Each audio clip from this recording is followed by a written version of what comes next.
بسم اللہ الرحمن الرحیم نحمده ونصلی ونسلم علی رسولہ الکریم اما بعد فاعوذ باللہ من الشیطان الرجیم بسم اللہ الرحمن الرحیم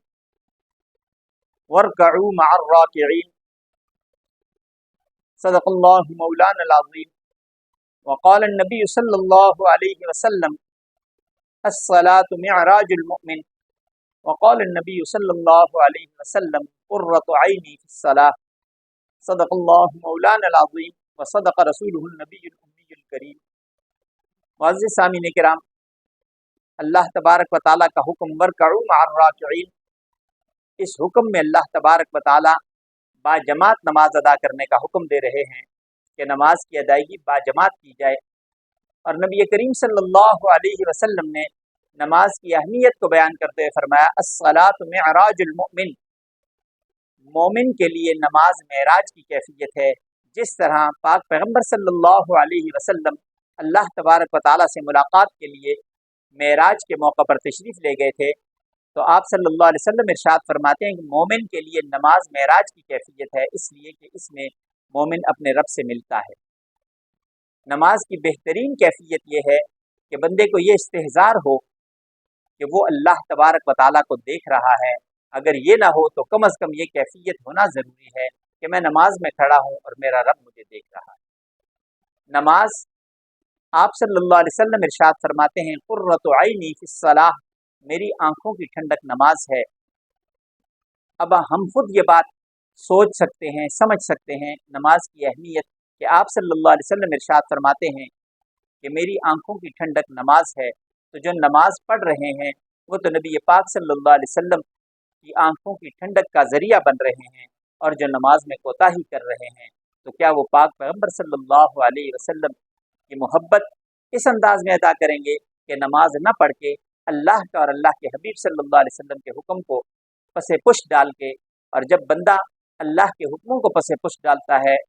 تو پھر اللہ تبارک و تعالیٰ بھی اس سے ناراض ہو جاتے ہیں۔ اللہ تبارک و تعالیٰ کا حکم ہے وَمَنْ أَعْرَضَ عَنْ ذِكْرِي فَإِنَّ لَهُ مَعِيشَةً ضَنْكًا وَنَحْشُرُهُ يَوْمَ الْقِيَامَةِ أَعْمَى قَالَ رَبِّ لِمَ حَشَرْتَنِي أَعْمَى وَقَدْ كُنْتُ بَصِيرًا قَالَ كَذَلِكَ أَتَتْكَ آيَاتُنَا فَنَسِيتَهَا وَكَذَلِكَ الْيَوْمَ تُنسَى۔ اللہ تبارک و تعالیٰ فرماتے ہیں وَمَنْ أَعْرَضَ عَنْ ذِكْرِي، جس کسی نے میرے ذکر سے اعراض کیا، اسے خیال نہ کیا، اس پہ دھیان نہ دیا، تو اللہ تبارک و تعالیٰ فَإِنَّ لَهُ مَعِيشَةً ضَنْكًا، اللہ تبارک و تعالیٰ دنیا کی زندگانی میں اس کے لیے معاشی پریشانیاں پیدا کر دیں گے، معاشی تنگی اس کے لیے پیدا کر دیں گے، ہر طرح سے پریشان ہوگا، سب کچھ کے ہوتے ہوئے اسے سکون نہیں ملے گا، اس لیے کہ سکون اللہ تبارک و تعالیٰ نے اپنے ذکر کے اندر رکھا ہے، اور جو سکون چاہتا ہے اسے اللہ کی طرف آنا ہے، اور جو اللہ سے روگردانی کرے گا، اللہ کے حکموں کو پس پش ڈالے گا، تو اللہ تبارک و تعالیٰ نے ان آیات میں جو میں نے تلاوت کی اس میں سخت قسم کی وعید کا اشارہ فرمایا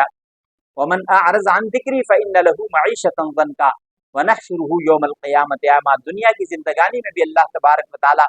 اس کے لیے معاشی پریشانیاں پیدا کریں گے، اور قیامت کے دن ایسا شخص جو اللہ کے حکموں کو نہیں مانتا ہوگا، اللہ کے حکموں کو پس پش ڈالتا ہوگا، فرمایا اسے اندھا کر کے اٹھایا جائے گا۔ وَنَحْشُرُهُ يَوْمَ الْقِيَامَةِ أَعْمَى، قیامت کے دن اندھا اٹھایا جائے گا۔ قَالَ رَبِّ لِمَ حَشَرْتَنِي أَعْمَى، وہ وہاں سوال کرے گا اے پروردگار مجھے اندھا کر کے کیوں اٹھایا گیا،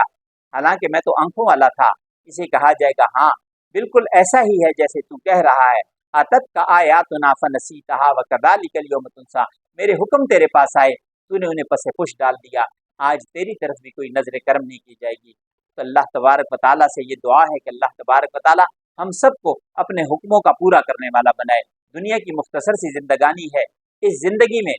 جتنا اللہ تبارک و تعالیٰ کو راضی کر سکتے ہیں